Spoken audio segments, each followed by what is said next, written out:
When I was 19 years old, I had an instructor at a class I was taking in the city of Los Angeles. And the instructor had a car which I always liked and admired.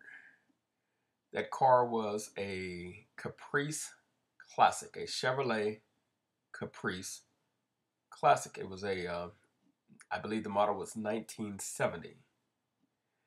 And the year was 19, what year was it? I believe it was 1978. Okay.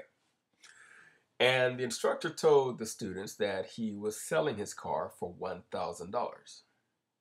I did not know anything at all about cars. Um, I did not even have a car of my own at that time, but I did buy one shortly after that. Um, it occurred to me immediately when he said he was selling the car for $1,000 that I could make some money.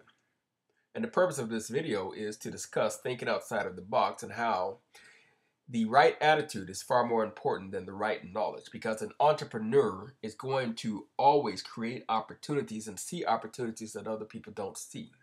So I saw an opportunity. So I went to the instructor and I said, if I can get someone to buy your car for more than $1,000, can I keep the difference? He said, sure. I just want $1,000 for it.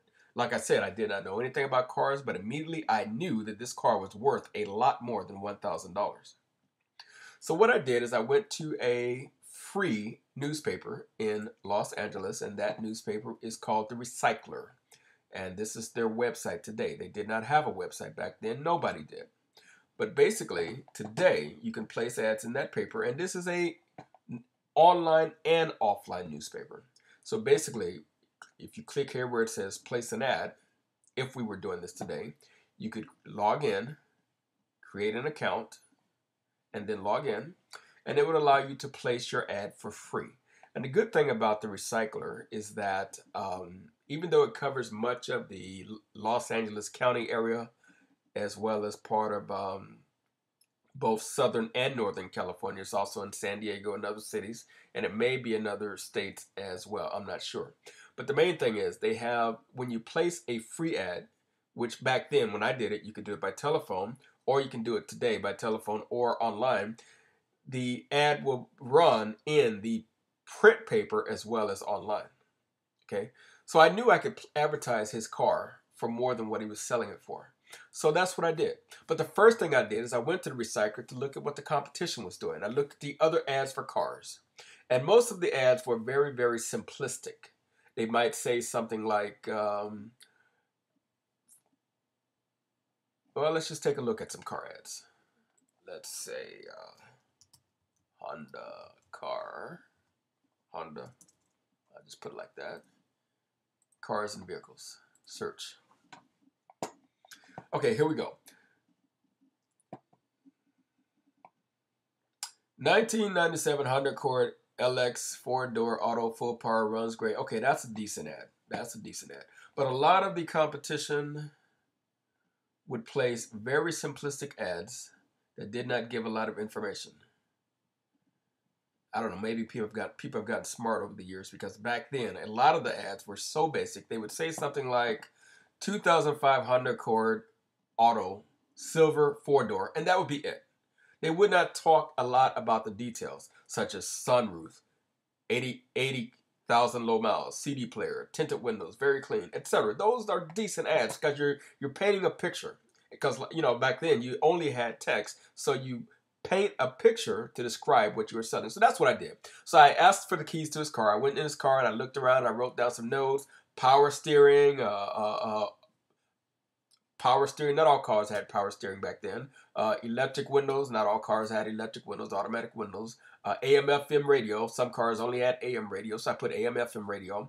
Plush interior, leather seats, luxury, etc. All the tires are in pristine condition. Excellent paint job. Low mileage. I put the mileage. I made the ad look good, and since it was free, I used as much verbiage as I could to make the ad attractive. I put the ad in the paper. I think I called in on a Tuesday. The ad came out on a Thursday. I advertised his car for $1,275. That same day, that Thursday, I got 7 calls. One of the callers was a white woman who lived in the city of Beverly Hills, and she wanted to send someone the next day with the cash to pick up the car. And she was not even going to look at the car or drive it herself. And I asked her if she wanted to inspect the car first. She said no. If it's everything you say it is, I want to buy it. I don't have to see it. She said, I collect cars, and that one happens to be a classic. I did not know that, nor did I even know what that meant. What I did know is that I had a solid buyer, because out of the 7 people that called, maybe 2 or 3 seemed very serious, but she was the most serious of all, because she wanted to make an appointment to send someone with the cash the next day. The ad came out on a Thursday. I got that call that Thursday, and the person came with $1,275 cash to pick up the car the following day. So I went to the instructor. Once the person, I said, when you get to the school, ask for me, and I told him where to go. So he found me, and I went to the instructor. I said, can I see the keys to the car? Again, he gave me the keys. I took the person, I showed them a car, and we looked around. He looked at it, and he said, yeah, well, you know, she said that as long as the engine starts and we can drive it back, she'd take it. So we started the engine. He didn't even drive it. He didn't even test drive it. He started the engine, cranked up, sounded good, looked at it. He said, okay, I'm ready to do it. So we went back to the instructor. I said, okay, can I have the pink slip to your car? I've got a buyer for your car. He's going to pay your $1,000. So we signed over the paperwork. The instructor handed me the pink slip. I handed the pink slip to the buyer. The buyer handed me $1,275. I handed the instructor $1,000, and I kept $275 for my profit. Okay, now let's take a look at that car. And I believe the car was a 1970 Caprice Classic, and I was just looking around today. Here we have a 1970 Caprice Classic for sale. Like I said, I didn't know anything about cars. The lady said she collected cars. She was, you know, and that this one was a classic.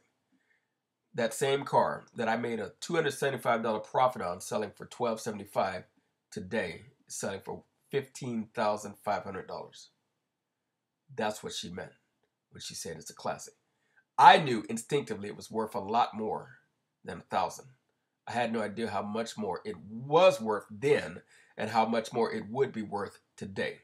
But the main takeaway from this, the main takeaway we want to get out of this is that we can think outside of the box. We can look for and see opportunities, take advantage of them.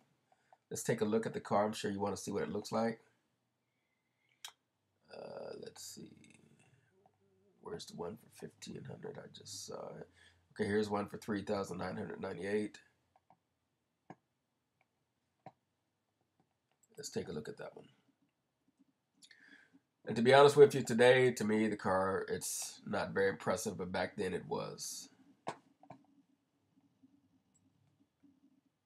And to some people, it still is, because it's still selling for a lot more than what you might think. Why someone would pay $15,500 for that, I have no idea. But the main thing is, and the main point of the video is, the opportunities are out there. We just have to take advantage of them. I just instinctively knew that that was something I could do. And by the way, I just want to say this before I conclude this video.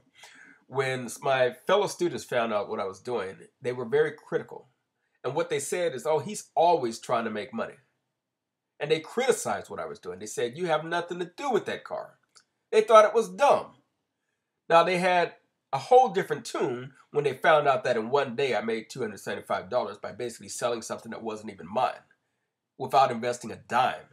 Simply taking advantage of an opportunity that I saw that none of them saw, because that's what entrepreneurs do. And since then, I've done that multiple times. And it can be done with anything from automobiles to motorcycles to computers to even houses, real estate. I mean, that's what it is. I basically became a broker. I sold something that did not belong to me, and I marketed it without spending a dime, and I made a profit. And I've repeated that formula multiple times with many objects since then. And that's Entrepreneurship 101.